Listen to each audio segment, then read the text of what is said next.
Hello जय हिंद दोस्तों, स्वागत है आपका प्रबल डिफेंस एकेडमी में। और आज पीछे आप जैसे देख ही रहे हैं कि अगर आप इंडियन एयरफोर्स में मेडिकल फील्ड में अपना कैरियर बनाना चाहते हैं तो आपके पास में कौन कौन से विकल्प रहते हैं, उन सभी विकल्पों के बारे में इस वीडियो के अंदर हम डिटेल से जानेंगे। तो चलिए शुरू करते हैं इस वीडियो को। अगर आप डॉक्टर या फिर मेडिकल लाइन ज्वाइन करना चाहते हैं इंडियन एयरफोर्स में तो आप किस किस तरीके से आप कर सकते हैं, क्या क्या आपके पास में ऑप्शंस और अपॉर्चुनिटीज़ रहती हैं, इस वीडियो के अंदर कंप्लीट डिस्कशन इस चीज़ के बारे में हम करने वाले हैं। तो चलिए शुरू करते हैं। तो पहला जैसे कि आप देख ही रहे हैं कि आपके पास में अगर हम ओवरव्यू देखें इंडिया जो आर्म्ड फोर्सेस मेडिकल सर्विसेज हैं AFMS के अंदर, ये आपका पास में फाइनेस्ट ऑप्शन रहता है।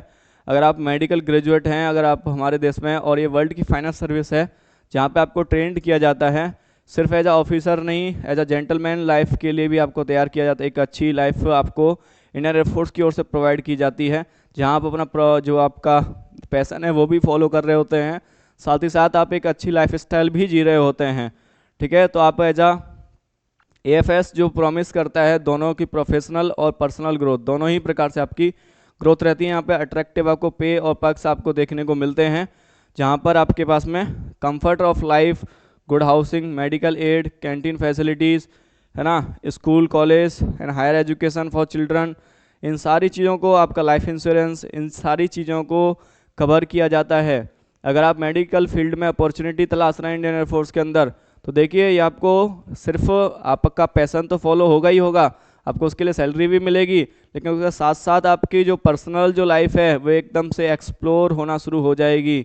ठीक है, क्योंकि ये आप नॉर्मल लाइफ स्टाइल में नहीं कर सकते। अगर आप अपना हॉस्पिटल रन करेंगे या कहीं भी आप अपने देश के अंदर बैठ के सेवा देंगे, हालांकि सेवा सब जगह ही आपकी समान रूप से होती है, लेकिन आर्म फोर्सेस में आने के बाद आपका एक अलग ही जज्बा जुनून होता है।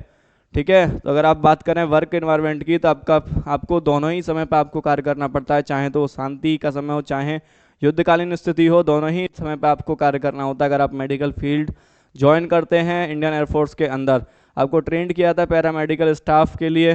ठीक है, यहाँ पर आपको, और अगर हम देखें जो आपका मेडिकल ऑफिसर जो ग्लिम्सेस जो होते हैं हमारे पास में, ब्यूटीफुल हेरिटेज एंड कल्चर के लिए जाने जाते हैं। और आपके पास में यहाँ पर कोई बैरियर ऑफ कास्ट नहीं होता, क्रीड नहीं है, कोई भी रिलीजन जैसा कोई भी बैरियर आपको यहाँ रोकता नहीं है। इंडियन आर्म फोर्सेस की यह सबसे खूबसूरती है कि यहाँ पर इन चीज़ों को लेकर के किसी प्रकार का बैरियर, किसी प्रकार का भेदभाव, किसी प्रकार का डिस्क्रिमिनेशन देखने को हमें नहीं मिलता है, कि आपको खुल करके अपॉर्चुनिटी दी जाती है आर्मी मेडिकल कॉर्प्स की ओर से भी।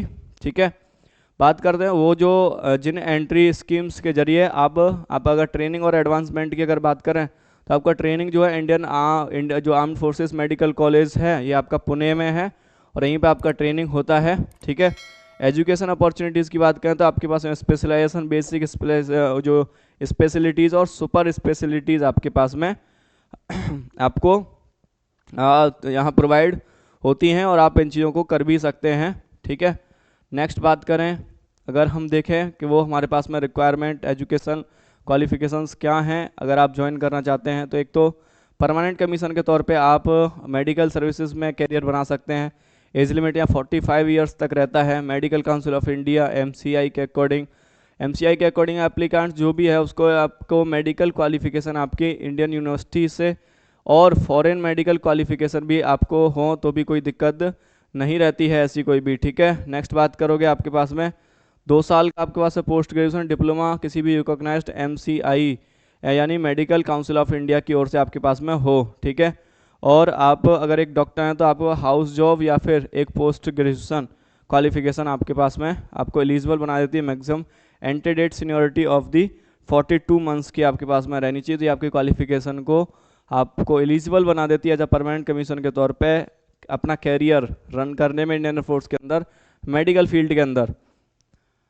नेक्स्ट बात करोगे तो हमारे पास में AFMC होता है, कैडेट एंट्री होती है, जिसमें आपका MBBS कोर्स है जो कि आफ्टर रहता है आपका ग्रांटेड AMC जो कि 17 से लेकर 22 साल के बीच रहता है और 24 साल के बीच रहता है। एजुकेशन क्वालिफिकेशंस की बात करेंगे तो 10+2 जो आपका PCB में आपका जो कि कम से कम 10+2 आपका 60% के साथ होना ही अनिवार्य है। ठीक है, नेक्स्ट आप BSc आपका हो।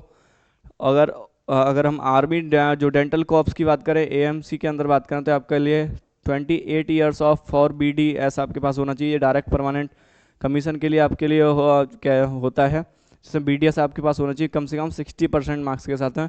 या तो आप फाइनल ईयर में हो या फिर किसी भी recognised dental college of university से आपके पास में होना ज़रूरी है। तो ये आपने देखी अपॉर्चुनिटी जिनके माध्यम से आप अपना कैरियर बिल्डअप कर सकते हैं इंडियन एयरफोर्स में एज अ मेडिकल फील्ड में। ठीक है, तो ये कुछ हमने चीज़ें जानी जहाँ पर इंडियन एयरफोर्स के अंदर आप अपना कैरियर रन कर सकते हैं इन मेडिकल फील्ड इंडियन एयरफोर्स के अंदर, जहाँ आपको आपका प्रोफेशन भी फॉलो करने को मिलेगा, अच्छा पे स्केल भी आपको देखने को मिलेगा, साथ ही साथ एक अच्छी लाइफ स्टाइल भी आपको जीने को मिलेगी। तो उम्मीद है दोस्तों ये वीडियो आपके लिए हेल्पफुल रहा होगा। मिलते हैं इसी प्रकार के वीडियो में, तब तक के लिए जय हिंद दोस्तों।